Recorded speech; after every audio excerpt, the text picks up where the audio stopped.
morning. I'm Ray Allegrezza with IFRA, and I'm here with Tom Liddell of Plan Furniture Promotions. And I'm going to ask him something. Three questions. We're calling it three for the road. Three questions for guys on the road like reps. All right, Tom, number one. What do today's sales reps need to bring to the table to be successful? More than just product, I think that they need to become a partner to the retailers.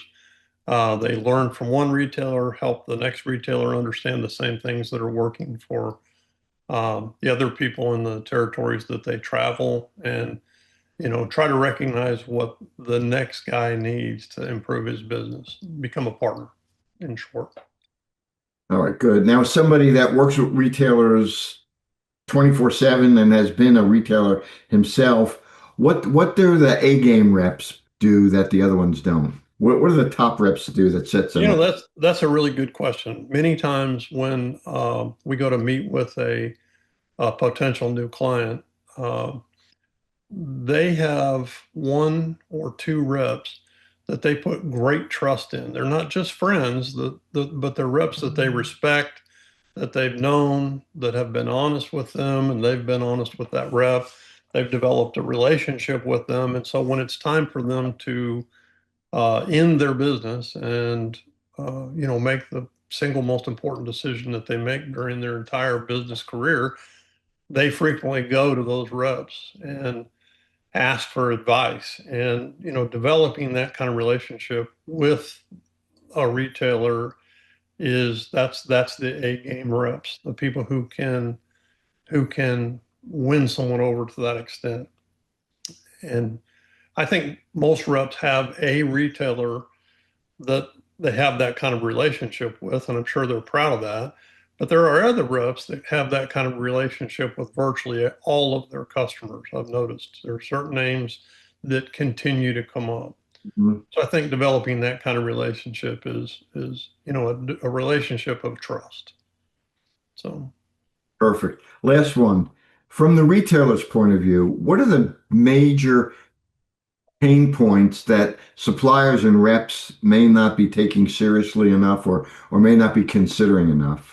well, on a kind of a funny note, um, one thing that I hear I was on the rep side for many years, and I wasn't privy to what retailers say about reps. And then, of course, that transition, and now I hear all those things.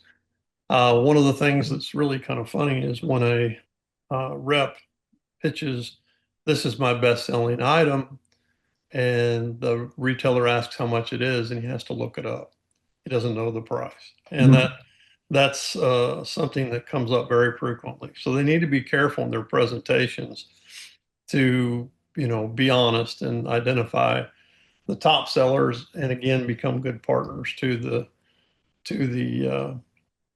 retailers. But um, I got off track. What was our specific focus there, Ray? If there were specific pain points from the retailer's life and perspective that either manufacturers or reps may not be fully aware of or respond to Well, they, adequately. they want they want reps to care, not just to sell them product. They want reps to become, it goes back to that relationship thing.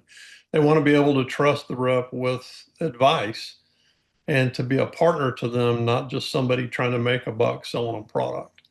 And that will pay off uh, multiple times in your career. If it may cost you, you know, six sofas on one order because you were honest with the gentleman and told him this really isn't our hottest sofa. It's a closeout, and we're trying to dump them. Instead of telling him it's a really great item and it should sell wonderful, instead of selling him a dog, sell him something that's gonna retail for him, and help him study their floor and look for holes, look for things that they need. Don't just walk in with a handful of what you think are your best sellers and assume that those are things that that person needs. Maybe they don't.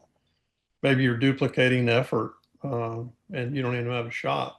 One thing I noticed, and that we do ourselves, it's just human nature, is we don't give people the reasons that we're making the decisions we do. because it opens up a whole can of worms and you end up having to talk about that. For example, if somebody presents a given sofa to you, you might just say, we'll pass on that one. They don't know why we passed. They don't ask why we passed. And if they had studied and learned what our floor was, what the store was like, that sort of thing, they would have never offered the sofa in the first place. Smart. So Yeah, become a student of your customer's business before you make your presentation. perfect. I asked you three. I set them up. You knocked them down. I appreciate it. I, And thank I would leave you with this one point. I have great respect for sales reps, what sales reps do. It's a very difficult time to be a sales rep. Things are changing. Factories are trying to find ways to reduce commissions, and it's challenging. But those that stick with it and those that uh, really hone their skill set, there's still a lot of money to be made. I know reps today are making tenfold what they were making when I was a young sales rep. And that's not even counting the value of a dollar versus it was back in the dark ages when I was a sales rep. They're making a lot more money. The ones that are very professional, that really uh, follow a disciplined protocol and that really follow up with their customers. So there's still a great opportunity out there. And I always say, nothing happens till an order is written. Nobody has a job. Nobody eats. Somebody's got to write an order.